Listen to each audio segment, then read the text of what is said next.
खुलुमबाय लोगोफोर आंनि महिलारि चेनेलाव नोंथांमोनखौ गोसो गोरबोजों बरायनाय बावहरबाय आसा खालामो नोंथांमोना मोजाङैनो दं आरो आंबो मोजाङैनो दं दिनै आङो दोंसे मेथाइसो रोजाबनो नागिरदों आंथ' एसेबां मानि मेथाइ रोजाबनो रोङा आं सिंगारबो नङा जाहैबाय नालाय जिखि जादोला नोंथांमोननि गेजेराव मोनसे टपिक जेनेबा टपिकआनो जादों आथिखालाव होननांसिगोन दा सोलिबाय थादों नालाय माने खायसे खायसे आइजोफोरा गावनि गथ' गथाय हौवा न'खरखौ सानालासेनो खारदो ओमफ्राय खारै खारै रुम भारा लाना दंहैयो रुम भारा लाना थाहैनानै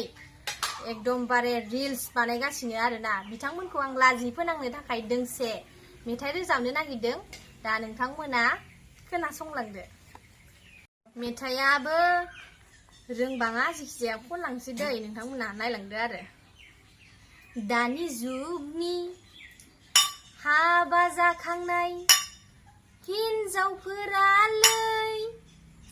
फिसाय गारनानै गथ' गथाय गारनानै हाफ पेन्ट गुसुं गुसुं गाननानै इन्स्टाग्रामाव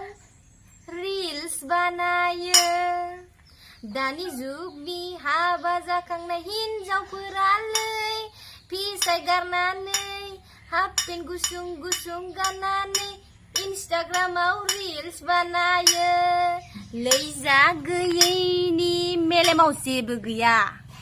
बिसोरनि मेलेमाव जेबो गैया लाजिगोना लाजियाखै गथ' गथायखौ गारना थांनानै